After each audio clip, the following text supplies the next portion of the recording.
Salut les gars, j'espère que vous allez bien. Aujourd'hui on se retrouve pour une toute nouvelle vidéo. Aujourd'hui les amis, je vais vous parler de mon volant. Donc après 3 mois d'utilisation, je vais vous parler de mon retour d'expérience. Donc au niveau de la qualité, au niveau des réglages que j'utilise au quotidien sur le volant. Et est-ce que l'achat du volant vaut le coup ou pas? Parce que je rappelle qu'on est quand même sur un volant à 1300 € en termes de configuration. Carbone, Alcantara, enfin je lui ai vraiment mis la totale. Donc dans cette vidéo, je vais répondre à vos questions parce que je pense que ça va en intéresser plus d'un. De savoir le ressenti au niveau de ce volant, est-ce que oui ou non ça vaut le coup de le changer. Et je vais également aussi vous parler des réglages du volant. Donc on va rentrer un peu plus dans le détail. La dernière fois, je vous avais fait un déballage du volant. Là, on va rentrer un peu plus dans les détails du volant. Sur ce les amis, je vous souhaite un bon visionnage. N'oubliez pas comme d'habitude de vous abonner ou le petit pouce bleu, ça fait toujours plaisir. Objectif sur cette vidéo sans like. Et let's go. Je mets le grand angle pour vous montrer en gros à quoi ressemble le volant. Donc pour ceux qui ne l'avaient pas encore vu. Alcantara, carbone avec des petits détails rouges, donc des petites paillettes, carbone forgé, des petites surpiqûres jaunes juste ici. Donc le logo central noir, ça c'est moi qui l'ai teinté, et le petit chifflet ici. Donc les gars, je vais commencer directement dans le vif du sujet, on va pas attendre 300 ans.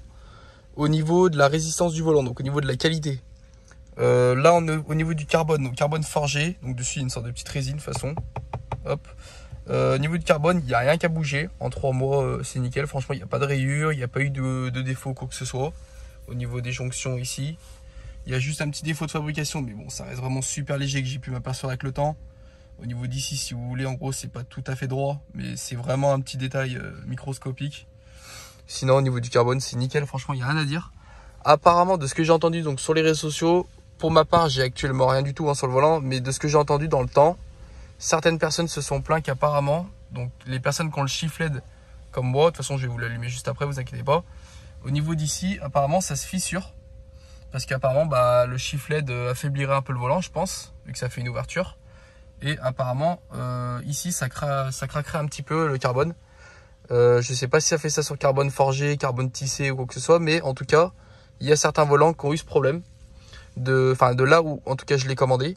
Dans cette vidéo les amis, ne me demandez pas où est-ce que j'ai commandé le volant par contre, parce que je compte pas non plus faire de la pub pour la personne. Vous allez voir juste après pourquoi, parce qu'il y a certaines choses pour lesquelles j'ai pas été super content. Néanmoins, je tenais quand même à parler de mon volant. De toute façon, certaines personnes savent d'où il vient, j'en avais répondu dans les commentaires, tout ça. Donc pour ma part les amis, en tout cas, moi il a pas craqué.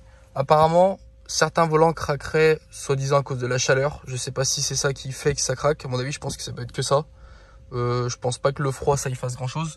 Moi de ce côté là, au niveau de la chaleur ou du froid, de toute façon ma voiture elle est dans un garage, donc les 3 quarts du temps elle est pas dehors comme ça, elle est dans un garage, donc je pense que déjà ça préserve le volant sur le long terme. Donc à ce niveau là j'ai pas trop de soucis à me faire. Après je pense que c'est un peu bon à la chance, donc j'ai touché pour voir s'il n'y avait pas de quoi que ce soit, mais apparemment ça c'est l'air costaud, ça bougera pas. À la limite, je me suis juste aperçu, là il y avait peut-être un petit peu de jeu, mais il y a juste à resserrer la petite vis qui se trouve ici. Par contre, j'ai pas trouvé le format, il est tellement petit, j'en ai pas chez moi. Il faudra juste que j'en trouve, donc là il faudra juste que je revisse le shift LED.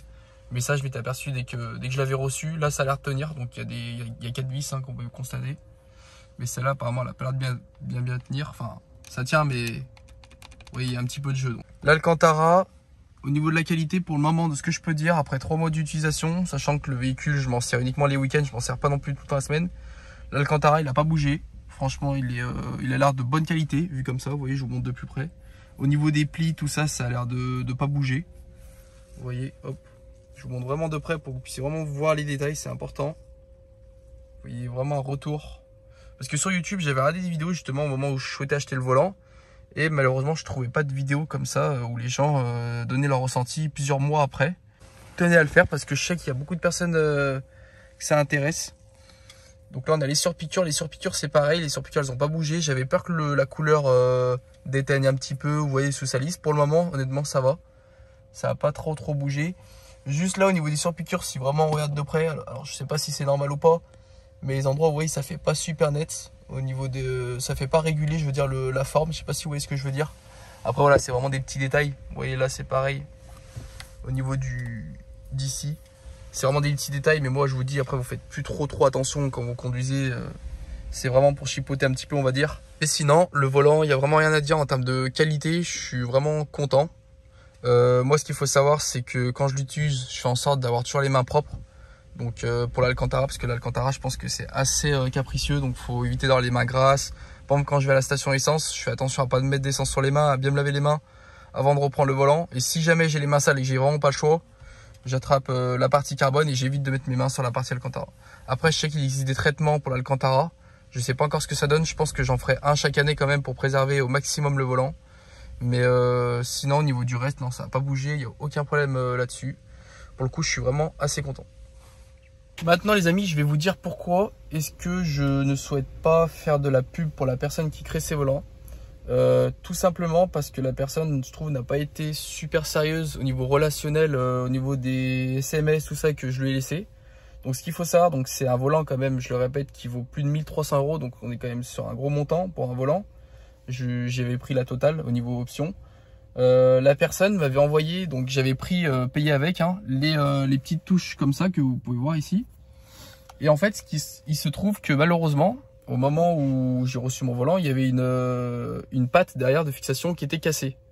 Donc moi, je demande à la personne, est-ce que c'est possible de me renvoyer du coup des touches pour que je puisse clipser le bouton tout simplement. Donc surtout que l'option des boutons c'est quand même 80 €, donc autant dire que c'est pas donné non plus. Donc du coup la personne me dit oui, pas de problème machin, donc je me dis bah super, il va me renvoyer les boutons. Donc là ça fait 3 mois, j'ai relancé la personne bien évidemment qui s'occupe des volants, donc j'ai toujours rien reçu. Donc en gros la personne a dû oublier, sachant qu'elle a été sans que je l'ai relancé tout ça. Donc franchement là-dessus je trouve ça vraiment pas sérieux du tout. Heureusement je me suis aperçu que je pouvais reprendre les boutons d'origine, parce que aussi ce qu'il faut savoir c'est que les boutons que j'ai reçus c'était des boutons d'occasion. Donc moi ça, encore une fois, c'est les trucs que je trouve vraiment inadmissibles. C'est-à-dire que tu achètes un volant qui est neuf, tu veux des boutons neufs avec, tu veux pas des boutons d'occasion. Même mes boutons d'origine de la voiture étaient même mieux que les boutons que j'ai reçus. Au niveau des écritures dessus, c'était à moitié effacé. Enfin franchement, je trouve ça vraiment très très moyen là-dessus. C'est vraiment une mauvaise note. Donc voilà, donc c'est pour cette raison les amis que je tiens à ne pas faire de pub. Je pense que vous allez comprendre ma déception à ce niveau-là. Sinon au niveau de la qualité du volant, ça change rien à ce que j'ai dit juste avant. Ça reste quand même pour l'instant, je dis bien pour l'instant, au bout de 3 mois, un bon volant. J'en suis content au quotidien. Maintenant les gars, je vais vous parler des réglages un peu plus approfondis du coup, parce que j'ai pris le shift LED et on va voir ce qu'on peut faire avec. Donc c'est parti. Je vais démarrer la voiture, je sais que vous aimez bien ça.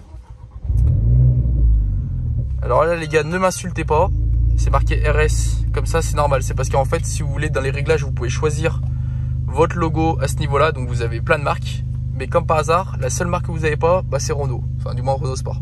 Du coup en attendant j'ai mis RS, voilà, ça fait le petit rappel à RS de chez Renault Sport, même si je suis bien conscient que c'est le logo RS de chez Audi. Donc ne m'insultez pas dans les commentaires s'il vous plaît. Deuxièmement, c'est pareil, je sais, je suis sur la réserve, j'ai vu, vous inquiétez pas, je vais aller faire le plein. Voilà, là-dessus au moins c'est dit, comme ça au moins il n'y aura pas besoin de déverser sa haine sur les commentaires. Donc là les gars, en haut du shift LED, on retrouve les tours minutes. Donc vous voyez, dès que j'accélère ça monte. Alors pour ceux qui se demandent si est-ce qu'il y a un temps de latence au niveau du shift LED, oui il y en a un, mais il est vraiment léger, donc je vais vous montrer. C'est pas, on va dire que c'est pas de l'instantané, mais quand vous roulez, vous n'avez pas les yeux rivés sur vos lumières, donc ça se ressent pas vraiment à la conduite. C'est vraiment une demi-seconde de différence, mais ça reste vraiment très très léger. Donc à ce niveau-là, il n'y a pas vraiment de problème, je trouve. Donc en dessous, il y a la vitesse. Donc quand je roule, je mets ma main parce qu'en fait, si je l'enlève, vous voyez, ça vous fait ça. Donc c'est ça le problème. Donc là, vous avez deux boutons en fait sur les côtés. Vous en avez un ici et un ici. Donc en fait, c'est pour changer de mode à chaque fois. Donc tac. Là, vous voyez, vous avez alors le pourcentage. Alors en haut, je sais pas exactement ce que ça veut dire. S'il y en a qui savent ce que ça veut dire. En bas, il y a la température d'huile. Donc ça, c'est vraiment pratique par contre quand tu pars de chez toi et que tu veux faire gaffe à ta température d'huile. Là, on a les barres, on a le voltage de la batterie, donc pour voir la charge de la batterie. Donc pour rentrer dans les options du volant, il faut rester appuyé sur la droite, donc 3 secondes. 1, 2, 3. Et à partir de ici, je vous ouvre la fenêtre parce qu'il fait chaud. Tac. À partir d'ici, comme on peut constater, on a plein de réglages. Donc on a l'engine speed. Donc je sais que je suis pas fort en anglais. Ensuite on a, donc je vais rentrer dans les réglages juste après, ne vous inquiétez pas. On a unit. Je vais vous expliquer. C'est chiant, ça fait ça à chaque fois. Donc là on peut gérer la couleur des LED, la luminosité, les informations, le Bluetooth, Il y a les logos comme je vous ai dit, mais je trouve pas le logo Renault Sport. Après je vais vous parler vraiment des options les plus... Donc vous voyez, il y a 9 options de réglage. Je vais parler vraiment des options principales qui servent réellement, parce que le reste, on va pas se mentir que c'est un peu du gadget. Donc engine speed, donc vous restez appuyé 3 secondes sur le bouton de droite pour rentrer dans le réglage. Donc ensuite ici, ce qui est bien, c'est que vous pouvez régler en gros la zone rouge. Donc en gros, vous voyez, avec la flèche, on peut sélectionner le nombre de tours minutes à laquelle vous souhaitez que la zone rouge s'allume. Donc la zone rouge, c'est quoi? C'est quand en gros vous allez atteindre un certain nombre de tours minutes. Vous voyez, ça va clignoter en rouge. Donc moi personnellement, je le règle à 5000 tours minutes. Donc bon, après vous voyez par rapport à votre compteur, moi je préfère le régler juste en dessous de ma zone rouge. Donc je mets 5000 tours minutes. Pour sélectionner, vous restez appuyé à droite. Et voilà, ça vous met sauvegarder. Ensuite, vous avez donc unit. Unit, c'était quoi déjà? Ah oui, c'est en gros si vous voulez parler en km/h ou en Fahrenheit, il me semble, je sais plus. Enfin, en gros, c'est vitesse française ou je crois que c'est américain l'autre. Bon, on va mettre km/h de toute façon. Ouais, après, ça c'est vraiment des réglages. Enfin, vous réglez une fois votre volant, après vous y touchez plus. Hein. Là, il y a les LED. Les LED, c'est pas mal par contre. Ça, j'y change régulièrement. Attendez, je vais mettre le peut-être comme ça. Classique, donc là vous avez, vous voyez, classique, c'est comme c'était actuellement, en vert, en rouge. Vous avez club, donc ça par contre club, j'aime bien le mettre la nuit, je vous expliquerai pourquoi après. Donc c'est un peu violet, bleu, rouge, donc ça c'est stylé par contre je trouve. On a Tron, donc c'est un peu arc-en-ciel. Bon frérot, je suis en train de réveiller tout le quartier. Là on a Rainbow. Putain, il est stylé celui-là, je savais même pas que je l'avais, vous voyez. Celui-là il est stylé. On en a 4. Donc déjà c'est déjà pas mal. On va remettre le classique. Donc c'est pareil pour sélectionner. Vous restez appuyé à droite. Hop, sauvegarder. Pour le réglage suivant les amis, ça va être au niveau de la puissance des LED. Donc c'est pour ça que je vous disais avant que je mettais e-tron la nuit. Enfin club plutôt et pas e-tron.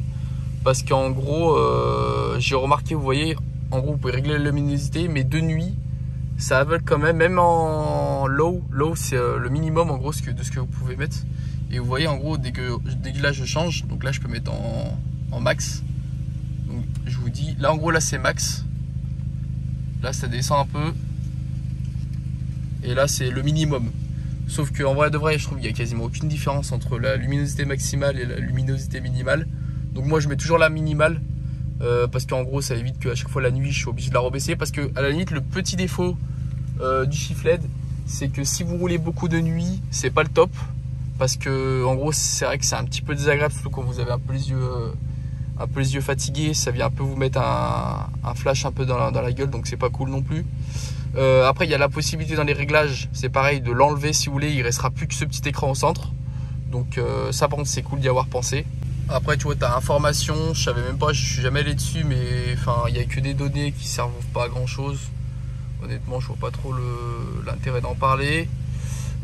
Après il y a quoi d'autre? Il y a Bluetooth. Bluetooth c'est pareil, Bluetooth je suis jamais allé, mais ouais, en gros c'est le système de connexion.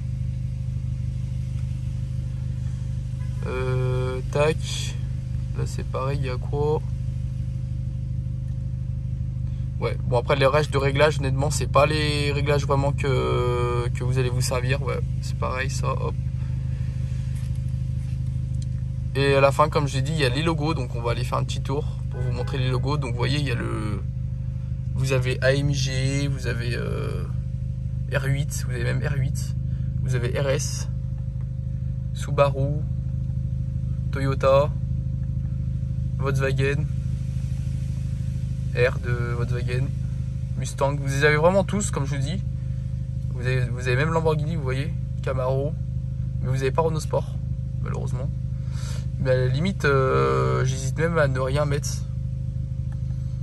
Non, ouais, je vais laisser le RS. Même si ça plaît pas, c'est pas grave.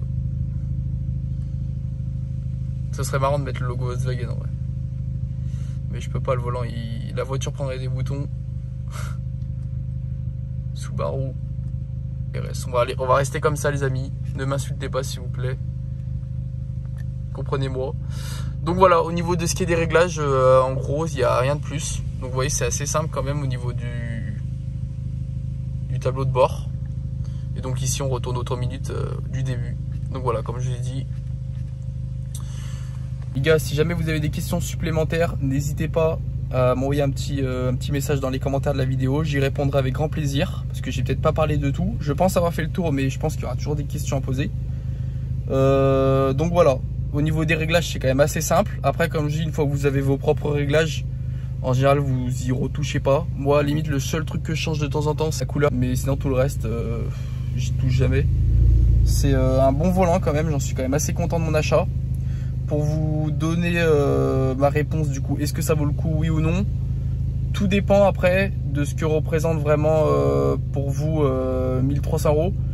Pour moi personnellement, je trouve que c'est un peu cher. Je vais vous dire très honnêtement, pour moi c'est un volant qui vaut maximum 900 €. C'est déjà un beau prix je trouve, mais il vaut vraiment pas plus que 900 €. Donc là je trouve que c'est assez cher pour ce que c'est. Après ça reste quand même une pièce d'exception, on est quand même sur du carbone, de l'Alcantara.